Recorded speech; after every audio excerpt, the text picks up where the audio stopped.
ദൈവതിരുനാമത്തിന് മഹത്വമുണ്ടാകട്ടെ.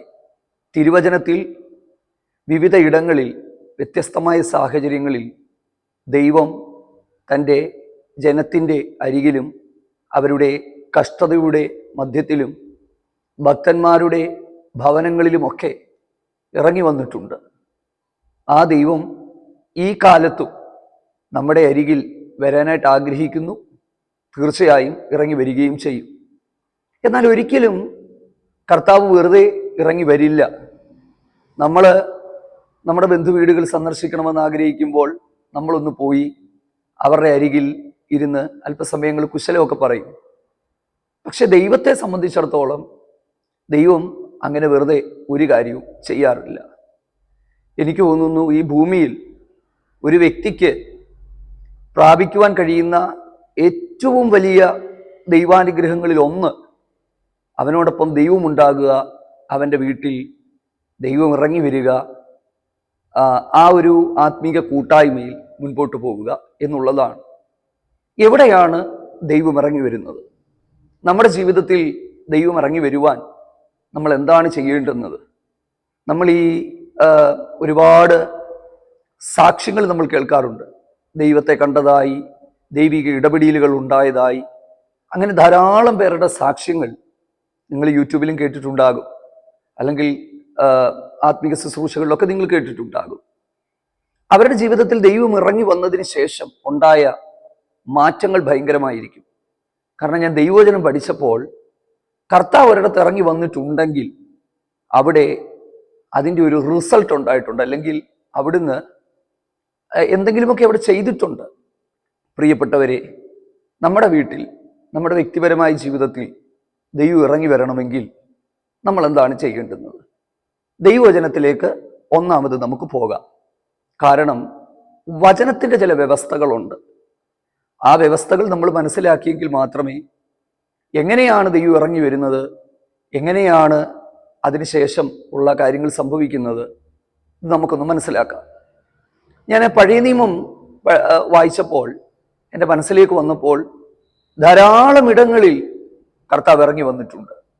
എല്ലാം നിങ്ങളോട് പറയാനായിട്ട് പറ്റില്ല. രണ്ട് കാര്യങ്ങൾ നമ്മൾ ചിന്തിക്കും, രണ്ട് സ്ഥലങ്ങൾ, രണ്ട് സംഭവങ്ങൾ.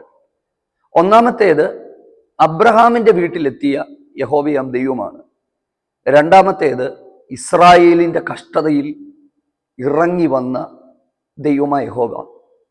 പുതിയ നിയമത്തിലേക്ക് നമ്മൾ വരുമ്പോൾ ഒത്തിരിയിടത്ത് നമ്മളത് കാണുന്നുണ്ട്. അപ്പോസ്തലനായ പൗലോസ് യെരുശലേമിൽ വലിയ കഷ്ടതയിലായപ്പോൾ രാത്രിയിൽ തൻ്റെ അരികിൽ കർത്താവ് ഇറങ്ങി വന്നതായി നമ്മൾ കാണുന്നുണ്ട്. അപ്പോൾ നമുക്ക് ഒന്നാമത് ദൈവം ഇറങ്ങി വന്ന സാഹചര്യങ്ങൾ എന്തൊക്കെയാണെന്ന് നമുക്ക് നോക്കാം. പുറപ്പാട് പുസ്തകം 2-3 അധ്യായങ്ങളിലാണ് ഇസ്രായേൽ ജനത്തിൻ്റെ നിലവിളിയെങ്കിൽ ദൈവം ഇറങ്ങി വന്നതായി കാണുന്നത്. ഇറങ്ങി വന്നത് മോശയുടെ അരികിലേക്കാണ്, അല്ലെങ്കിൽ മോശ ആടുകളെ മേയിച്ചുകൊണ്ടിരുന്ന ആ മരുഭൂമിയുടെ അപ്പുറത്തുള്ള ആ ഒരു സ്ഥലത്ത് മുൾപ്പടർപ്പിൽ ഇറങ്ങി വന്നതായിട്ടാണ് നമ്മൾ കാണുന്നത്. ഞാൻ ആ ഭാഗം വായിച്ചപ്പോൾ വെറുതെ ദൈവം ഇറങ്ങി വന്നതല്ല. പുറപ്പാട് പുസ്തകം 2-ാം അധ്യായം എഴുതി അവസാനിപ്പിച്ചപ്പോൾ പരിശുദ്ധാത്മാവ് ഇങ്ങനെ കുറിച്ചിട്ടു: ഇസ്രായേൽ ജനത്തിൻ്റെ നിലവിളി ദൈവസന്നിധി എത്തി. ദൈവം അവരെ കടാക്ഷിച്ചു, തൻ്റെ നിയമത്തെ ദൈവം ഓർത്തു. വെറുതെ ഇറങ്ങി വന്നതല്ല, ചുമ്മാതുള്ള കരച്ചിലിലും ഇറങ്ങി വന്നതല്ല. എല്ലാവരുടെയും കരച്ചിലിൽ ഇറങ്ങി വരണമെന്ന് നിർബന്ധവുമില്ല. പക്ഷെ ദൈവത്തെ ഇറക്കിക്കൊണ്ടുവരുവാൻ പറ്റുന്ന ചില കരച്ചിലുകൾ ഉണ്ട്. എന്താണ് ആ സംഭവം എന്ന് പറയുന്നത്?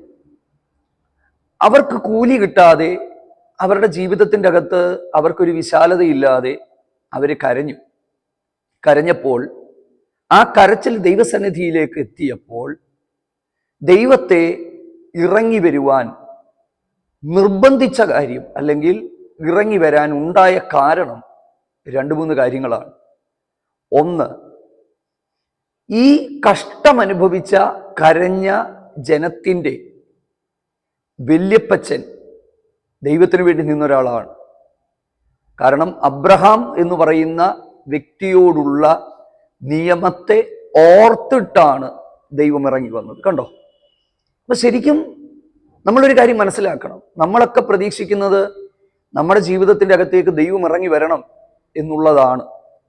പക്ഷെ കർത്താവ് ഇറങ്ങി വരണമെങ്കിൽ നമുക്കൊരു ആത്മീക അനുഭവം നമുക്കുണ്ടാകണം. നമ്മൾ ദൈവത്തിന് വേണ്ടി നിലകൊള്ളുന്ന ഒരു മനസ്സ്, അല്ലെങ്കിൽ ആ ഒരു അനുഭവം നമുക്കുണ്ടാകണം. അല്ലാത്തടത്ത് അങ്ങനെ ഇറങ്ങി വരാറില്ല. കാരണം നിയമത്തെ ഓർത്തു, കടാക്ഷിച്ചു, എൻ്റെ ജനത്തെ ഞാൻ രക്ഷിക്കാൻ ഇറങ്ങി വരുന്നു, വന്നിരിക്കുന്നു എന്നാണ് പറഞ്ഞത്. അപ്പൊ നിലവിളിയും കണ്ണുനീരും ദൈവത്തെ ഇറക്കാൻ പര്യാപ്തമാണ്. പക്ഷെ അത് വെറും നിലവിളിയും കണ്ണുനീരും മാത്രമായി ഒരിക്കലും മാറരുത്. ഉൽപ്പത്തി പുസ്തകം 17, 18, 19 അധ്യായങ്ങൾ വായിക്കുമ്പോൾ അബ്രഹാമിന്റെ വീട്ടിലേക്ക് യഹോവയാം ദൈവം ഇറങ്ങി വന്നു എന്നാണ് രേഖപ്പെടുത്തിയിരിക്കുന്നത്. ഞാനത് ഇതിനു മുമ്പ് ഒരു മെസ്സേജ് ഇതിൽ നിന്ന് ഞാൻ സംസാരിച്ചിട്ടുണ്ടായിരുന്നു. നിങ്ങളിൽ പലരും അത് കണ്ടിട്ടുണ്ട്. അബ്രഹാമിന്റെ വീട്ടിൽ യഹോവയാം ദൈവം ഇറങ്ങി വന്നു. സോദോം ഗോമോറ പട്ടണത്തിൽ അവിടുന്ന് കയറിയില്ല. എന്താണ് അതിൻ്റെ കാരണമെന്ന് ഞാൻ മുൻപ് പറഞ്ഞിട്ടുണ്ട്. പക്ഷേ ഒരിക്കൽ കൂടി ഞാനത് നിങ്ങളുമായിട്ട് പങ്കുവെക്കാം. നീണ്ട വർഷങ്ങൾ വിശ്വസ്തയോടെ ദൈവത്തെ സേവിച്ച ഒരു ദൈവ മനുഷ്യൻ. അദ്ദേഹത്തിന് എടുത്തു പറയാനൊന്നുമില്ല. ഒരു തലമുറയില്ല, ദൈവം പറഞ്ഞ വാഗ്ദത്തങ്ങളുടെ പൂർത്തീകരണം ഒന്നുമില്ല. പക്ഷെ വിളിച്ച ദൈവം വിശ്വസ്തനായിരുന്നു. അബ്രഹാമിനെ തേടി തൻ്റെ കൂടാരത്തിൽ, ആ മമ്രയുടെ തോപ്പിൽ ദൈവം എത്തുകയാണ്. അബ്രഹാം സ്വീകരിച്ച ദൈവത്തെ അകത്തേക്ക് കൊണ്ടുപോകുന്നു. അതിൻ്റെ അകത്ത് പിന്നീട് നമ്മൾ കാണുന്നത് അബ്രഹാമിൻ്റെ ആതിഥ്യ മര്യാദയാണ്. അപ്പം ആ ഭാഗം വായിക്കുകയും ധ്യാനിക്കുകയും ഒക്കെ ചെയ്തപ്പോൾ നമ്മുടെ ജീവിതത്തിലേക്ക് ക്ഷണിക്കപ്പെടാത്തൊരതിഥിയായി ദൈവം വരുമെങ്കിലും നമ്മൾ ക്ഷണിച്ച് നമ്മുടെ ജീവിതത്തിൽ ദൈവത്തിനൊരു ഭാഗം കൊടുത്ത്, വെറും ഭാഗം മാത്രം പോരാ, നമ്മുടെ ജീവിതത്തിൻ്റെ സമ്പൂർണ്ണ നിയന്ത്രണം ദൈവത്തിൻ്റെ കരങ്ങളിലേക്ക് കൊടുക്കുന്നതാണ് ദൈവത്തിന് ഏറ്റവും ഇഷ്ടം. അങ്ങനെ അബ്രഹാമിൻ്റെ വീട്ടിലേക്ക് വരുന്നു. അബ്രഹാമിന് വാഗ്ദത്തം നിവർത്തിച്ചു കൊടുക്കുന്നു. പിന്നീട് നമ്മൾ കാണുന്നത് ദീർഘവർഷങ്ങളായി മറുപടി ഇല്ലാതിരുന്ന ആ ഒരു വിഷയത്തിൽ തനിക്ക് മറുപടി കിട്ടുകയാണ്. അതാണ് ഞാൻ കുറച്ചു മുമ്പ് പറഞ്ഞത്. ദൈവം എവിടെയെങ്കിലും പ്രിയപ്പെട്ടവരെ ഇറങ്ങി വന്നിട്ടുണ്ടെങ്കിൽ അവിടുന്ന് വ്യത്യസ്തമായ എന്തെങ്കിലുമൊക്കെ അവിടെ ചെയ്തിട്ടുണ്ട്. പക്ഷെ നമ്മൾ ഇതിൻ്റെ അകത്ത് മനസ്സിലാക്കേണ്ട മറ്റൊരു കാര്യമുണ്ട്. അത് എന്താണെന്ന് ഞാൻ നിങ്ങളോട് പറയാം. അബ്രഹാമിന്റെ വീട്ടിൽ ഇറങ്ങി വന്ന ദൈവം സോദോം ഗോമോറ പട്ടണത്തിൽ പ്രവേശിച്ചില്ല. അടുത്ത അധ്യായം വായിക്കുമ്പോൾ ആ 2 ദൂതന്മാർ അവിടെ നിന്ന് പുറപ്പെട്ട് സോദോമിലേക്ക് പോയി. എന്താണ് അബ്രഹാമിന്റെ വീട്ടിൽ ഇറങ്ങി വന്ന ദൈവം സോദോം ഗോമോറ പട്ടണത്തിൽ പ്രവേശിക്കാതെ ഇരുന്നത്? ഞാൻ കഴിഞ്ഞ ദിവസങ്ങളിൽ ഇവിടേക്കോ ശുശ്രൂഷിച്ചപ്പം അവരോടൊക്കെ അവിടെ പറഞ്ഞതുപോലെ ഇന്നത്തെ പിള്ളേരായിരുന്നെങ്കിൽ അവർ പറഞ്ഞതിനേയും പിന്നെ വൈകിട്ട് ചായ കുടിക്കാൻ പോയതാണ്, തട്ടുകടയിൽ പോയതാണ് കർത്താവ്, അല്ല അതുകൊണ്ടാണ് അവിടേക്ക് പ്രവേശിക്കാഞ്ഞത്. ഒരിക്കലുമല്ല. സോദോം ഗോമോറ എന്ന് പറയുന്ന ആ പട്ടണത്തിൻ്റെ ആ വലിയ പാപം, ആ ഒരു പാപം കാരണമാണ് ആ പട്ടണത്തിൽ ദൈവം പ്രവേശിക്കാതെ ഇരുന്നത്. പ്രിയപ്പെട്ടവരെ, എൻ്റെയും നിങ്ങളുടെയും ഒക്കെ ജീവിതത്തിൽ, കുടുംബത്തിൽ കർത്താവ് വരാനുള്ള ആ ഒരു അന്തരീക്ഷം നമ്മൾ ഒരുക്കിയിടണം. എങ്ങനെയും ജീവിച്ചിട്ട് എങ്ങനെയും പോയിട്ട് അവിടെ ഇറങ്ങി വരുമെന്നുള്ള ചിന്തകൾ ഉണ്ടെങ്കിൽ ഒരിക്കലും ദൈവം അവിടെ പ്രവേശിക്കില്ല. ദൈവദൂതന്മാർ കയറി ഇറങ്ങി പോകുവാൻ തക്കവണ്ണം നമ്മുടെ വീടും നമ്മുടെ ജീവിതവും ഏറ്റവും വിശുദ്ധമായിരിക്കണം എന്നുള്ളതാണ് ദൈവം നമ്മിൽ നിന്ന് ആഗ്രഹിക്കുന്നത്. അതിന് നമുക്ക് കഴിയുന്നുണ്ട്. പല ദൈവിക വിടുതലുകളും സംഭവിക്കാത്തത്, പല ദൈവപ്രവർത്തികളും നടക്കാത്തതിൻ്റെ പിന്നിലെ കാരണം ദൈവത്തിന് നമ്മുടെ വീടുകളിൽ പ്രവേശിക്കാൻ കഴിയാത്തതാണ്. ചിലർ ചിന്തിക്കും, എന്താ പറയുന്നത്, അടിച്ച് തകർത്ത് പൊളിച്ച് നിന്നതിന് ശേഷം അവിടേക്ക് കർത്താവ് ഇറങ്ങി വരട്ടെന്ന് കരുതി നമ്മൾ ഒരു 15-20 മിനിറ്റ് പ്രാർത്ഥിച്ചാലൊന്നും അങ്ങനെ ദൈവം ഇറങ്ങി വരില്ല. എൻ്റെ പ്രിയപ്പെട്ടവരെ, അബ്രഹാമിൻ്റെ വീട്ടിലേക്ക് ദൈവത്തിന് ഏത് സമയത്തും വരാമായിരുന്നു. കാരണം ആ ദൈവഭക്തൻ പോകുന്ന സ്ഥലങ്ങളിലെല്ലാം യാഗപീഠം പണിത് ആ ഒരു നിലവാരത്തിൽ, ആത്മീക നിലവാരത്തിൽ ജീവിച്ചൊരു മനുഷ്യനായിരുന്നു. വിഷയങ്ങൾക്കൊന്നും മറുപടി കിട്ടിയില്ലെങ്കിലും, പ്രതീക്ഷിക്കുന്നത് പോലെ കാര്യങ്ങളൊന്നും നടന്നില്ലെങ്കിലും, അതെ, നമ്മുടെ വീട്, നമ്മുടെ ജീവിതം ദൈവം മുമ്പാകെ നമുക്ക് ഒരുക്കിയിട്ട് ദൈവസന്നിധിയിൽ വിശ്വസ്തയോടെ നമുക്കായിരിക്കാം. ഇസ്രായേൽ ജനത്തിന്റെ കഷ്ടത കണ്ട് ഇറങ്ങി വന്ന ദൈവം മോശയോട് പറയുന്ന വാക്കുകൾ വളരെ ശ്രദ്ധേയമാണ്. എൻ്റെ ജനത്തിന്റെ കഷ്ടത ഞാൻ കണ്ടു, അവരുടെ സങ്കടങ്ങൾ ഞാൻ അറിയുന്നു, അവരുടെ നിലവിളി ഞാൻ കേട്ടു. അവരെ വിടുവിച്ച്, അവരെ പുറപ്പെടുവിച്ച് തേനും പാലും ഒഴുകുന്ന നല്ലതായ ദേശത്തേക്ക് കൊണ്ടുപോകുവാൻ ഞാൻ വന്നിരിക്കുന്നു. അപ്പൊ ശരിക്കും ദൈവം ഇറങ്ങി വന്നാൽ അതിൻ്റെ പുറകിൽ, അല്ലെങ്കിൽ അതിന് ശേഷം ഒരു അതിൻ്റെ പിന്നിലൊരു ഉദ്ദേശമുണ്ടാകും. അതിന് ശേഷം ചില കാര്യങ്ങൾ ഇവിടെ സംഭവിക്കും. 430 സംവത്സരം നീണ്ടു നിന്ന അവരുടെ കഷ്ടതകൾക്ക് വിരാമമായത് ദൈവം ഇറങ്ങി വരുമ്പോഴാണ്. നമ്മുടെയൊക്കെ ജീവിതത്തിൽ കർത്താവ് തന്നെ ഇറങ്ങി വരട്ടെ. പുതിയ നിയമത്തിലേക്ക് നമ്മൾ വരുമ്പോൾ ശ്രേഷ്ഠമായ ആത്മീക വെളിപ്പാടാണ് നമുക്ക് ലഭിക്കുന്നത്. പണ്ട് വല്ലപ്പോഴുമൊക്കെ ദൈവം ഇറങ്ങി വന്നെങ്കിൽ, ഉടമ്പടികൾ ചെയ്തെങ്കിൽ, മോശയോടുള്ള ബന്ധത്തിൽ, ഇസ്രായേലിനോടുള്ള ബന്ധത്തിൽ, സീനായ് പർവ്വതത്തിൽ ദൈവം ഇറങ്ങി വരുന്നു. ഇറങ്ങി വന്ന് തൻ്റെ ജനത്തോട് നിയമം ചെയ്യുന്നു. അവിടെയും ദൈവം ഇറങ്ങി വരുമ്പോൾ ദൈവം ആവശ്യപ്പെട്ട കുറച്ച് കാര്യങ്ങളുണ്ട്. എന്താണ് ദൈവം അവരിൽ നിന്ന് ആവശ്യപ്പെട്ടത്? ജനം ഒരുങ്ങിയിരിക്കണം, ശുദ്ധീകരിക്കപ്പെടണം. ദൈവം ഇറങ്ങി വരുന്ന പർവ്വതത്തിൻ്റെ അതിർത്തികളിൽ പോലും ആരും ഉണ്ടാകാൻ പാടില്ല. അതായത് ദൈവം ഇറങ്ങി വരുമ്പോൾ ഇറങ്ങി വരുന്ന ഇടത്ത് അതിന് തക്കതായ സാഹചര്യങ്ങൾ, ദൈവം വിശുദ്ധനായതുകൊണ്ട് അശുദ്ധി പാടില്ല, വിശുദ്ധിയില്ലാത്ത ഒരാളും അവിടെ കാണാനായിട്ട് പാടില്ല എന്നുള്ളതാണ്. പുതിയ നിയമത്തിലേക്ക് നമ്മൾ വരുമ്പോൾ കർത്താവായ യേശു ക്രിസ്തുവിലൂടെ നമ്മൾ കാണുന്നത് എന്താണ്? യോഹന്നാന്റെ സുവിശേഷം 1-ാം അധ്യായത്തിന്റെ 14-ാമത്തെ വാക്യത്തിൽ വചനം ജഡമായി തീർന്നു, കൃപയും സത്യവും നിറഞ്ഞവനായി നമ്മുടെ ഇടയിൽ പാർത്തു, ഞങ്ങൾ അവൻ്റെ തേജസ് ഏകജാതനായവൻ്റെ തേജസ്സായി കണ്ടു. ഈ ഇമ്മാനുവേൽ എന്ന് പറയുന്ന പദം യേശു ക്രിസ്തുവിൻ്റെ പേരാണല്ലോ ഇമ്മാനുവേൽ, ദൈവം നമ്മോട് കൂടെ. നമ്മൾ ഈ ജീവിക്കുന്ന ഈ ഒരു കാലഘട്ടം ഏറ്റവും ഭാഗ്യമേറിയ ഒരു കാലഘട്ടമാണെന്നാണ് വചനം പഠിക്കുന്നവർക്ക് മനസ്സിലാകുന്നത്. കാരണം കാലത്തിൻ്റെ സമ്പൂർണതയിൽ ദൈവപുത്രനായവൻ ഇറങ്ങി മാനവജാതിയെ രക്ഷിക്കുവാനായി താണഭൂമിയിലേക്ക് വന്ന ഈ ഒരു കാലഘട്ടത്തിൽ, ആ കാലഘട്ടത്തിൽ പഴയ ആ കാലഘട്ടങ്ങളിൽ നിന്നെല്ലാം വിഭിന്നമായി കർത്താവ് നമ്മളോടുകൂടെ വസിക്കാനായിട്ട് ആഗ്രഹിക്കുകയാണ്. യോഹന്നാന്റെ സുവിശേഷം 14:23 തൻ്റെ ശിഷ്യന്മാരോട് പറഞ്ഞ വാക്കുകൾ പറയാതിരിക്കാനായിട്ട് കഴിയില്ല. എന്താണ് പറഞ്ഞത്? എന്നെ സ്നേഹിക്കുന്നവൻ എൻ്റെ കൽപ്പനകൾ പ്രമാണിക്കും, എൻ്റെ പിതാവ് അവനെ സ്നേഹിക്കും, ഞങ്ങൾ അവൻ്റെ അടുക്കൽ വന്ന് അവനോടുകൂടി വാസം ചെയ്യും. ഈ വാക്യം എന്നെ ഏറ്റവും കൂടുതൽ ചിന്തിപ്പിക്കുകയും എന്താ പറയുന്നത്, ഞാൻ ധ്യാനിക്കുകയും ചെയ്യുന്ന ഒരു വാക്യമാണ്. എനിക്ക് ഭയങ്കര ഇഷ്ടമാണ് ഈ ഒരു വാക്യം. കാരണം കർത്താവ് പറഞ്ഞ വാക്കുകളാണ്. എന്നെ സ്നേഹിക്കുന്നവൻ എൻ്റെ കൽപ്പനകൾ പ്രമാണിക്കും.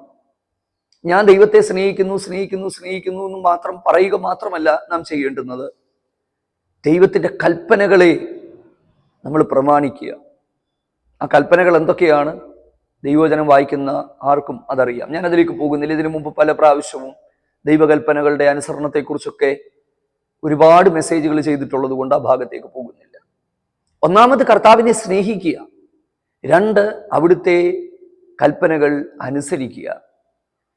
അങ്ങനെയുള്ളവൻ്റെ അടുക്കൽ ദൈവം ഇറങ്ങി വരും. അതാണ് ഞാൻ കുറച്ചു മുമ്പ് പറഞ്ഞത്, എല്ലായിടത്തും ഇറങ്ങി വരണമെന്ന് നിർബന്ധമില്ല. നമ്മൾ വളരെ വേഗത്തിൽ മുൻപോട്ട് പോകുമ്പോൾ അപ്പോസ്തല പ്രവർത്തികളിൽ പൗലോസ് അപ്പോസ്തലന്റെ മിഷനറി യാത്രകളിൽ ഒന്നല്ല പല വേളകളിൽ കർത്താവ് ഇറങ്ങി വന്നിട്ടുണ്ട്. യെരുശലേമിൽ പരീശന്മാരും സദൂക്യരും തമ്മിൽ വലിയ പ്രശ്നമുണ്ടായി. അപ്പോസ്തലനായ പൗലോസിനെ കൊന്നുകളയുവാൻ തക്കവണ്ണമുള്ള സാഹചര്യങ്ങൾ വരുമ്പോൾ, ആ കോട്ടയിലായിരിക്കുമ്പോൾ രാത്രിയിൽ കർത്താവ് തൻ്റെ അരികിൽ വന്നിട്ട് തന്നോട് പറയുകയാണ്, പൗലോസേ, ധൈര്യമായിരിക്കുക, നീ യെരുശലേമിൽ എന്നെ സാക്ഷിച്ചതുപോലെ റോമിലും എന്നെ സാക്ഷിക്കേണ്ടതാകുന്നു. ഇതേ കാര്യം തന്നെയാണ് ഞാൻ കുറച്ചു മുമ്പ് പറഞ്ഞത്.